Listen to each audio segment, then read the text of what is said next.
Dan pertanyaannya mungkin akan mirip-mirip juga ya dengan persidangan RE, FS maupun PC. Oh, bukan mirip lagi, emang sama kan, ngapain kalau tata mirip-mirip ya, karena yang dari 12 ini kan hanya membuktikan adanya perampasan kemerdekaan yang dirampas perampasan nyawa yang dirampas untuk menghilangkan nyawa tadi adalah J. Nah, J ini diketahui oleh ketika di Jambi oleh keluarganya, misalkan tante yang nerima, orang tuanya tahu, kemudian juga yang dari dinas kesehatan keluarganya juga, oh ada sayatan, ada luka. Nah, mungkin sejauh itu yang akan diketahui. Itu fakta persidangan ya, akan menjadi apakah menjadi fakta hukum atau tidak, atau hanya sebagai pendukung latar belakang gitu. Oke, indikatornya nanti ketika ini bisa jadi fakta persidangan ataupun nanti bisa jadi fakta hukum itu apa, Kang Asep? Jadi fakta persidangan itu menjadi fakta hukum dari apa? Kan di persidangan semua nanya tuh, segala macam ditanyain. Yang ada relevansinya, yang ada signifikasinya, supaya kemarin nanya lagi hubungan orang tuanya itu udah keterlaluan, mohon maaf saya sampaikan ya. Nah, tapi nanti ketika jadi fakta hukum itu larinya ke dakwaan. Nah, dakwaan itu adalah barang siapa yang 38-nya merampas nyawa orang lain ya.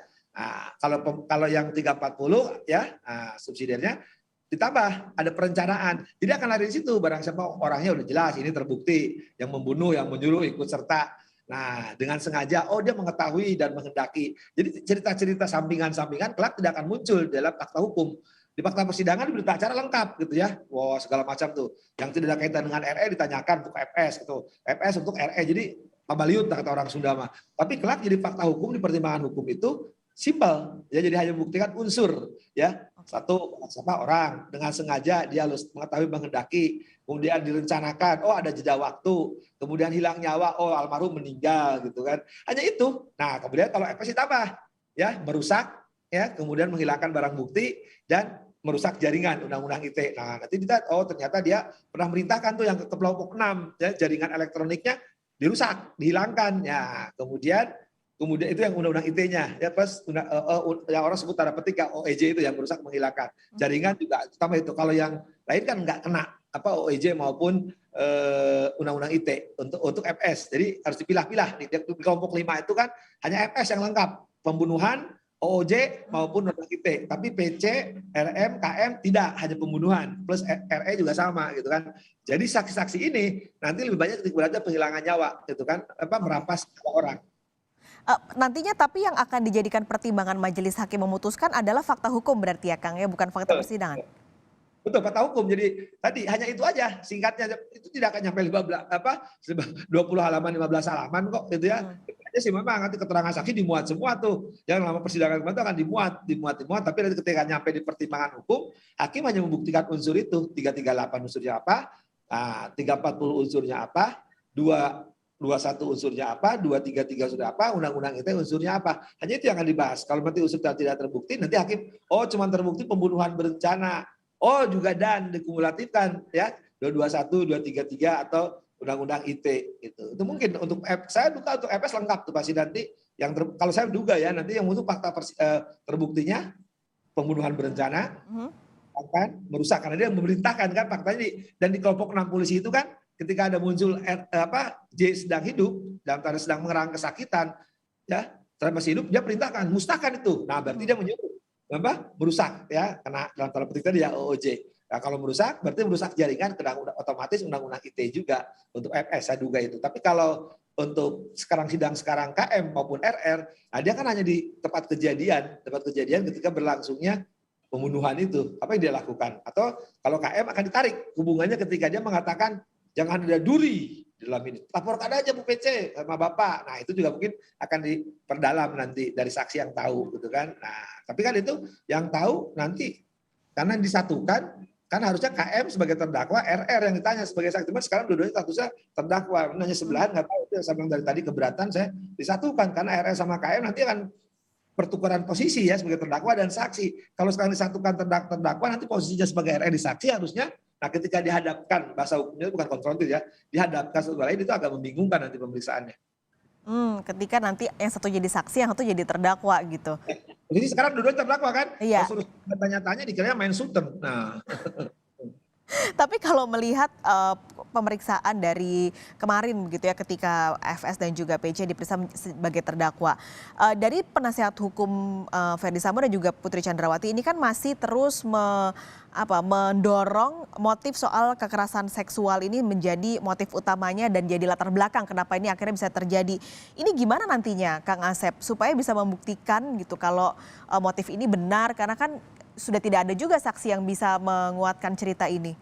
Ya, harusnya ketegasan majelis. Artinya majelis akan mengatakan ya terdakwa ini didakwa adalah pembunuhan ya 338 atau 340 KUHP tentang merintangi proses penyidikan ya dan undang-undang ITE. Jadi Anda konsentrasi aja tinggal disangkal gitu kan.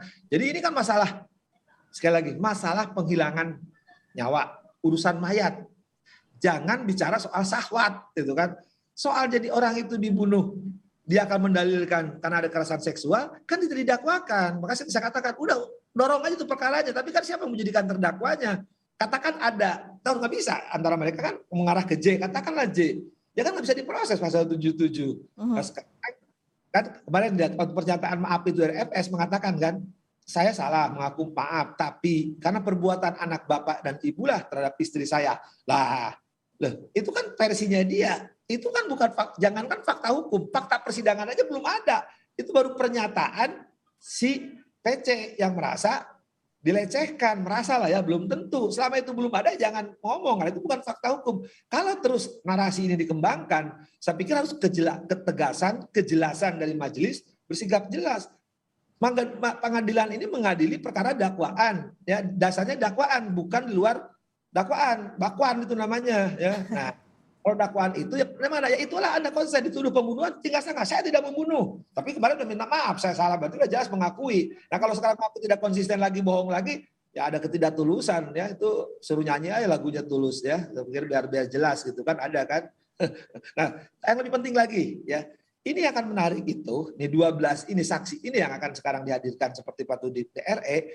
Nah apalagi kalau nanti 12 saksi ini ya dihadirkan ya saya kira kan kalau yang di RE ada sedikit ada permaaf kemudian ada sedikit inilah tapi kan yang kemarin emosional nampak ketika di FS maupun PC kan nah ini mungkin ibu bapaknya almarhum nah ketika dihadapkan dengan terdakwa KM RR ya lebih banyak ke ya Anda sebagai teman dekat kok gitu paling mungkin gitu kok gitu kenapa Kak nggak ngebela atau gimana gitu paling sejauh itu hubungan emosional hubungan kedekatan kok tapi nah ketika hubungan kedekatan harusnya JPU, segera lebih pinter lah, saya nggak mungkin ngajari ya maupun penasihat hukum, ya. Nah hati-hati. Tapi ini penasihat hukumnya dua hal yang berbeda loh untuk KM maupun RR. Ketika disatukan khawatir kan hak dari terdakwa, ya sekali lagi hak terdakwa dan penasihat hukum harus beri kesempatan yang sama. Audi et al. Trapart asalnya. Nah kalau sekarang haknya yang satunya masing-masing misalkan 1 jam karena berdua berbagi dua, entah tempat duduk bagi dua, hak bertanya kalau jaksa penuh bisa nanya dua-duanya kan.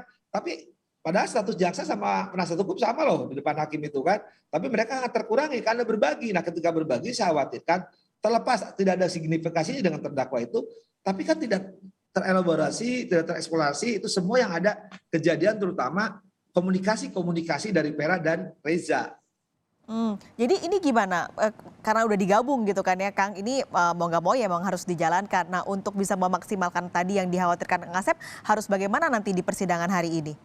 Kalau saya bukan sekarang udah terlanjur ya besok sidang udah dipisah aja tuh risiko pemeriksaan sekarang menurut saya kalau ini disatukan apalagi saya dengar tadi saya katakan juga ya sebelumnya katanya RM mau disatukan kalau disatukan ya apalagi disatukan berbeda lagi karena 3 pengacara 3 versi satu pengacara itu jumlahnya kan hampir rata-rata 5 orang aja udah enggak 5 orang nggak usah 11 lah gitu kalau 15 juga itu gimana apalagi kalau masing-masing 10 30 tempat duduk dan mereka kan masing-masing pengacara ketika bertanya kan timnya masing berbeda gitu kan akan menggali dengan tujuan masing-masing punya taktik statistik saya katakan ini sidang ini kan sedang bermain taktik dan strategi artinya kalau hukumnya mereka udah tahu lah loh jago-jago loh tapi bagaimana kan bagus sekali saya harus katakan ya sebagai pengamat kan strateginya RE itu bagus dia lebih leading duluan karena malah dia mengatakan pengacaranya Roni itu kan saya minta langsung di TPS, artinya biar cepat gitu. Publik pengen yang cepat. Nah sekarang kan faktanya yang lain ada eksepsi, ada pendapat jaksa umum, ada putusan sela, tertinggal kan meriksa yang remeh-temeh itu kan yang tidak jelas. Untuk ada Susi jadi hiburan kemarin kan, meriksa Susi itu hiburan kan, karena kita jadi senyum-senyum walaupun ada yang emosi juga. Kalau saya ya namanya juga. Oke, Kang Asep kita sebentar sejenak bergeser dulu ke gambar terkini yang dari Pengadilan Negeri Jakarta Selatan. Terdakwa Riki Rizal dan juga Kuat Ma'ruf sudah hadir ke dalam ruangan, sudah dihadirkan. Tadi juga jaksa penuntut umum sudah siap di ruang persidangan Pengadilan Negeri Jakarta Selatan, saudara.